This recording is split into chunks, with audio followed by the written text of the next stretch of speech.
우리나라의 헬스케어 산업이 글로벌 수준의 경쟁력을 갖추고 우리나라를 먹여 살리는 사업이 될 수 있다고 보시나요? 뭐든 1등하는 게 중요하다. 고령화 1등이다 우리가. 우리 고령화 선진국이다. 저출산 우리 선진국이다. 선진국이다. 그래서 그런 거에 잘 대응하는 게 중요하다. 그러니까 문제 상황은 있고 네. 그걸 잘 대응하는 모습만 우리가 보여줄 수 있다면 우리가 그런 솔루션들을 잘 제안할 수 있는 스타트업들이 분명히 좀 나올 거라고 생각하고. 안녕하세요. 미래 비즈니스 트렌드와 돈의 흐름을 소개하는 팟캐스트 퓨처텔러의 호스트 안재구입니다. 오늘은 많은 분들이 관심을 가진 중요한 섹터, 바로 헬스케어에 대해서 이야기를 해보려고 합니다. 헬스케어는 기술 발전과 인구 구조 변화 속에서 빠르게 성장하는 분야 중 하나입니다. 요즘 루닛과 뷰노처럼 1세대 AI 헬스케어 스타트업들이 의미 있는 매출 성장을 만들어내고 있고, 이에 따라 투자자들도 헬스케어 섹터에 많이 관심을 보이고 있는데요. 이 분야에서 주도적으로 투자하고 계신 세 분의 투자자를 모시고 함께 헬스케어 섹터의 현재와 앞으로에 대해서 이야기를 나눠보도록 하겠습니다. 세 분 간단하게 자기소개와 함께 하시고 있는 일, 헬스케어 관련 경험들에 대해서 나눠주시면 감사하겠습니다. 안녕하세요. 저는 IMA 인베스트먼트에서 바이오 헬스케어 투자하고 있는 정수민 매니저라고 합니다. 저는 한 40% 정도는 바이오 신약 개발에 투자를 하고 있고, 나머지 한 60% 정도는 헬스케어에 투자를 하고 있습니다. 그래서 조금 특이한 점은, 저는 원래 경영 백그라운드에서 이제 바이오 헬스케어가 한국의 미래 먹거리다라고 생각을 해서 생명과학부 복수 전공을 해서 이 업에 들어오게 됐습니다. 그래서 지금 벤처 캐피탈 업계에 들어온 지는 4년 차가 됐고, 한 20여 개 넘는 이제 포트폴리오들과 함께 산업의 흥망성쇠를 바라봤고, 굉장히 잘된, 지금 말씀 주신 루닛 그리고 신약 개발 회사들도 저희 함께 지금 성장을 해가고 있습니다. 안녕하세요. 저는 카카오벤처스에서 헬스케어를 주로 보고 있는 정주현이라고 합니다. 저희 회사는 IT와 소프트웨어로 혁신을 일으키는 분야에 투자를 하고 있는데, 그러다 보니까 저희는 이제 신약 자체를 제외한 모든 바이오 섹터를 주로 보고 있고요. 저는 이제 백그라운드는 공대생이어서 전자공학과, 뇌공학과를 전공을 했는데, 헬스케어나 어떤 의료 쪽에 비즈니스를 경험하고 싶다, 이런 것들을 리드를 하는 것이 어떤 의사가 아닐까라는 생각이 들어서 우선은 의전원을 갔다가 바로 이제 VC로 온 사례입니다. 의료 인공지능 그리고 의료기기 이런 분야를 주로 많이 좋아하고요. 그리고 AI 기반으로 약을 개발하는 플랫폼 이런 분야도 주로 투자를 하고 있습니다. 네, 안녕하세요. 저는 우리벤처 파트너스에서 근무하고 있는 김만식이라고 합니다. 약대 졸업하고 나서 제약사에서 이제 근무를 하다가 이제 VC에 오게 되었고요. 온 지는 이제 한 6년 정도 됐습니다. 처음에 이제 약대 졸업해가지고 이제 신약 개발 회사 쪽에 이제 많이 투자했다가 현재는 그 신약 외에도 다른 툴이나 이런 메소드로서 이제 여러 헬스케어 분야에 좀 기여할 수 있는 AI 솔루션들이나 기타 다른 것들을 좀 많이 찾아보고 있고요. 그 외 여러 가지 좀 솔루션들 찾아보고 있는 상황입니다. 세 분 다 소개해 주셔서 감사합니다. 오늘 저희가 헬스케어에 대해서 얘기를 많이 나누게 될 텐데, 어디서부터 어디까지가 헬스케어인 건가요? 크게는 이게 인간의 생명활동, 건강과 관련된 영역을 다 헬스케어라고 볼 수가 있을 것 같고요. 이거를 어떤 바이오 헬스케어 영역을 이렇게 무자르듯이 자른 거는 실제로는 어려운 것 같아요. 보통 통상 이제 투자할 때 생각을 해보면 병에 걸려야지 이 헬스케어 영역에 들어오는 것 같거든요. 병의 시작인 진단, 그 다음에 이걸 치료하는 과정, 그 다음에 이걸 예방하기 위한 어떤 환자의 프로세스를 관여된 모든 기술을 헬스케어라고 정의를 하는 것 같고, 거기에 치료 과정의 일부인 신약 또 저는 뭐 넓은 의미에서 헬스케어라고 보는 것 같아요. 바이오는 근데 이제 뭐 워낙 섹터가 크다 보니까 신약 개발은 하나의 뭐 별도 분야로 바이오라고 빼는 것 같고, 그다음에 그 외에 의료기기나 아니면 뭐 의료 소프트웨어는 헬스케어라고 보통은 통칭을 하는 것 같습니다. 그러면 말씀 주신 걸 토대로 생각해보면 예방, 진단, 치료, 크게 세 가지 세부 영역으로 나뉘는 것 같아요. VC들도 보면 본부가 나뉘어 있는 경우도 좀 많이 본 것 같아요. 신약, 제약, 바이오 막 이런 식으로 나뉘어 있는 것 같은데, 헬스케어의 정의로 다시 돌아가서 진단, 치료, 예방 세 가지로 좀 나눠본다고 했잖아요. 이 안에서도 세 개가 되게 무궁무진할 것 같거든요. 어떤 세부 섹터들이 좀 있는 건가요? 크게 이제 환자가 병원에 왔었을 때 어떠한 경로를 밟나를 생각을 해보면 될 것 같아요. 처음에는 이 환자가 문제가 없는데 그냥 우리가 건강검진들 하듯이 이런 스크리닝도 있는데, 스크리닝도 진단이 이제 앞에 있는 내용이죠. 진단 검사라는 거는 이 환자가 정말 문제가 있는지 보는 뭐 혈액 검사, 영상 검사, 기능 검사, 예를 들어서 폐 기능 검사라 해서 이것이 기능적으로 잘 워킹하는 건지 그런 보는 검사들이 좀 나눠져 있고요. 그 진단을 하기 전에 확진이라는 프로세스는 기본적으로 침습적일 수가 있거든요. 전혀 정확하게 알기 위해서 몸의 일부분을 뜯어야 할 수가 있어요. 그렇기 때문에 그걸 하는 것이 의미가 있는지 보는 어떤 위험도 검사라는 것들도 어떤 진단의 하나의 툴에 들어가고요. 또 치료라는 거는 저희가 약으로서 치료한 게 아무래도 가장 큰 분야죠. 이게 아마 신약 분야가 될 것 같고, 또는 수술, 또 시술, 외부에서 어떤 조작을 가하는 것들도 있을 수 있고, 그리고 어떤 방사선이라든지 기계 같은 것들 노출시킨다든지, 또는 이 외에도 상담이라든지 인지치료 이런 것들도 같이 치료 영역에 좀 들어갈 수 있습니다. 그렇게 돼서 치료가 만약에 잘 된다면 이제 그분은 이제 환자가 아닌 일상생활로 돌아가야 하는데, 그렇게 보면 이제 모니터링 과정이란 걸 거치고 또 이 사람이 재발하지 않는지, 혹시라도 다른 질병 어떻게 막을 수 있을지 이런 예방의 영역이 또 있고요. 전반적으로는 그래서 진단치료 예방 이런 구조로 이루어지고, 이거를 다 보조해주는 어떤 시스템 이런 것들도 실제로 저희 헬스케어 영역에서 중요한 영역인 것 같습니다.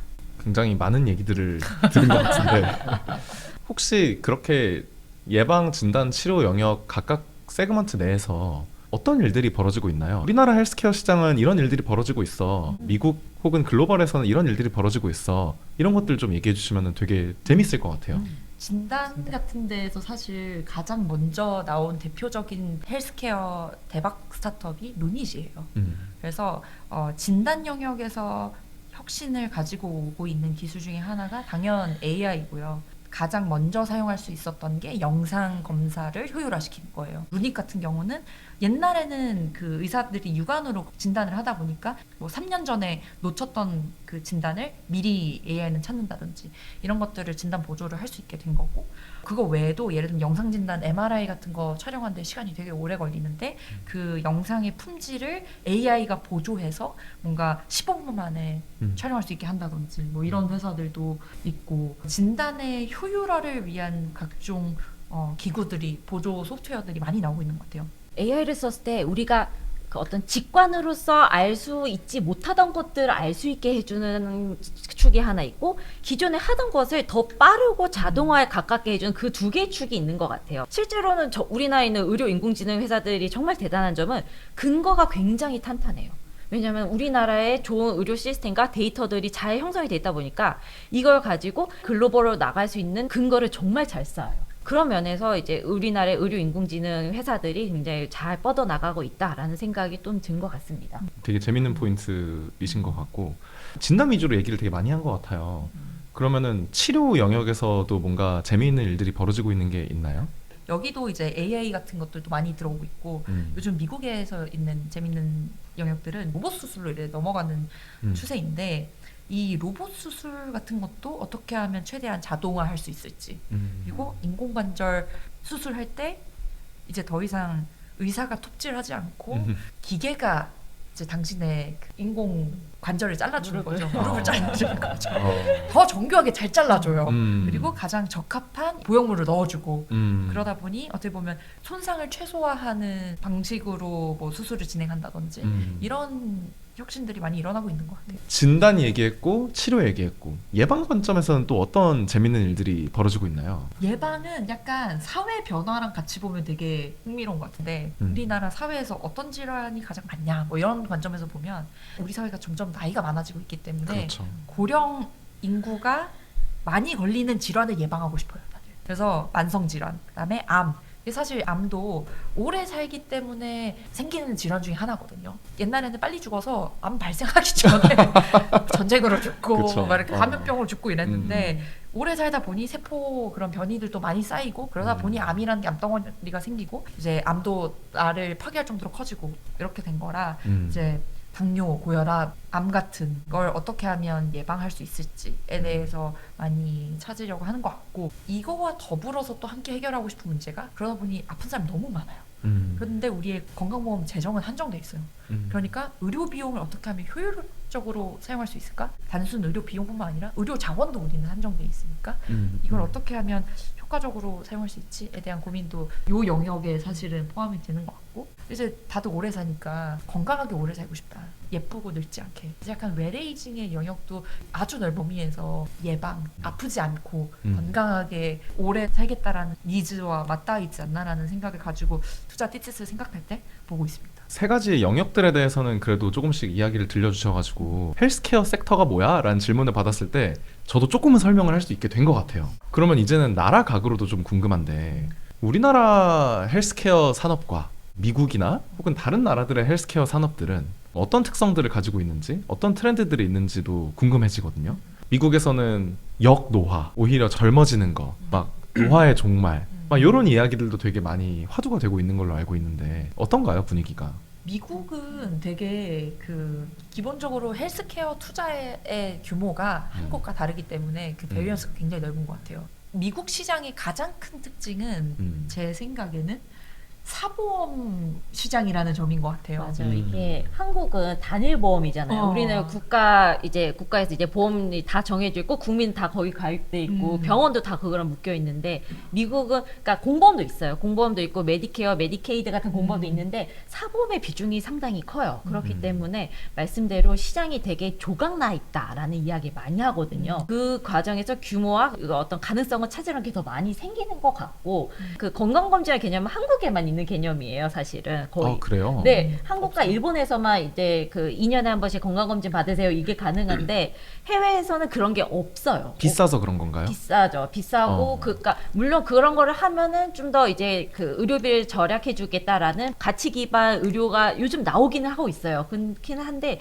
이게 흔하지는 않아요. 누가 강제하진 않아요. 그러다 보니까 그 말씀하셨던 노화라든지 어떤 예방이라든지 이런 것들이 니즈는 있는데 굉장히 작은 섹터에서 적은 사람들이 많은 지부 의향 있는 사람들 잡아서 해야겠다 이런 걸로는 있지만 크게 퍼지기에는 아직까지는 어떤 제도적으로 이렇게 막 이렇게 뭐 널리 퍼져 있는 개념은 아닌 것 같아요. 흥미롭네요. 결국은 미국과 한국의 되게 큰 차이의 근간에 깔려 있는 얘기가 공보험과 사보험 얘기를 해주셨어요. 자연스럽게 또 궁금해지는 게 헬스케어 영역은 연구개발, R&D가 굉장히 중요한 영역이잖아요. 근데 우리나라의 R&D 인프라가 되게 좋다라는 식으로 이야기를 언뜻 하셨던 것 같아요. 그 부분에 대해서도 조금 이야기해 주실 수 있나요? 해외만 보면은 이게 아주 유명한 뭐 하버드 메디컬 스쿨이라든지 다 굉장히 퍼져 있는데 우리나라의 상급 종합병원이라고 불리는 것들이 서울이라는 지역 안에만 그 뛰어난 의료기관이 굉장히 많다 보니까 제약회사와의 어떤 연구 이런 것들이 그래도 좀 많이 있는 것 같습니다. 개인적으로 바이오 헬스케어가 되게 유망하다고 생각했었던 이유 중에 하나도 이런 의료 인프라가 글로벌 레벨로 경쟁력이 있다고 생각을 해서인데요. 서울이라는 도시가 글로벌하게 인상을 많이 하는 도시 탑5 안에 무조건 들어요. 2018년인가 그때는 1등도 했었는데 좋은 외국계 제약사들과 콜라보 하시는 교수님들이 굉장히 많다. 5대 병원 및 대형 상급 종합병원들 중심으로 하는 인프라가 다 서울 중심으로 뭐가 됐든 다 있는데 그게 다 몰려있다는 거의 의미는 반대로 말하면 지방에 있는 분들도 서울에 올라오셔서 그 진료를 받다 보니 환자 수가 압도적으로 많아요.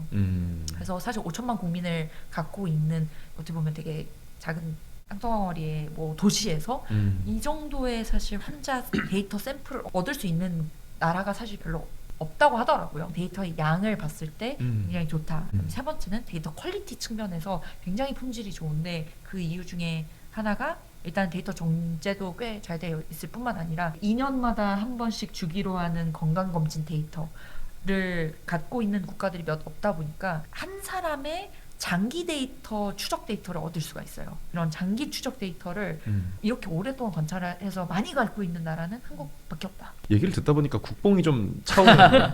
생각보다 K 헬스케어의 위상이 굉장히 여건이 좋다는 생각이 들었어요. 사실 사회 전반적으로 또 어두운 이야기들을 많이 하기도 하잖아요. 고령화 저출산 사회고 경제가 장기적으로 역성장하는 형국이 되어서 과연 우리나라를 앞으로 먹여 살릴 산업이 무엇이 나올 수 있는가? 세 분께서는 우리나라의 헬스케어 산업이 글로벌 수준의 경쟁력을 갖추고 우리나라를 먹여 살리는 사업이 될 수 있다고 보시나요? 약간 이제 재구님 의견을 바꾸면 헬스케어 섹터에서 유니콘이 나올 수 있을까요? 사실 더 큰 질문입니다. 대한민국을 먹여 살릴 수 있을까? 만약 먹여 살릴 정도가 되고 싶다. 그렇다면은 당연히 고 글로벌을 할 수 있어야 할 거고 좋은 선례들이 너무 많이 나왔잖아요. 우리나라에서 해외로 기술 이전하는 바이오 제약 회사들도 나왔고 루닛이라든지 여러 회사들이 이제 해외로 점점 쫙 펼쳐나가고 있고 우리나라에 있는 헬스케어 프로덕트의 완성도는 굉장히 높고 긍정적인 미래 보면서 해야 하는 것이 우리 일인 것 같고요. 저는 할 수 있다고 생각을 해요. 저는 대한민국의 미래 먹거리로 바이오 헬스케어가 될 수 있다고 생각하고 들어왔기 때문에 당연히 그 질문은 예스입니다. 네. 근데 저는 예를 들면 고령화하는 우리의 지금 이 사회가 너무 우울하냐? 약간 역으로 뒤집으면 이렇게 빨리 고령화되는 사회 우리밖에 없어. 럭키 비키야. 그러면 고령화에 맞춤화된 AI와 디지털 솔루션 우리가 먼저 개발해. 그리고 난 다음에 남들 쫓아올 때 우리가 먼저 가서 알려주면 돼. 이렇게 약간 역으로 그 셀링 포인트를 삼는 그런 회사들이 있을 거라고 저는 생각하거든요.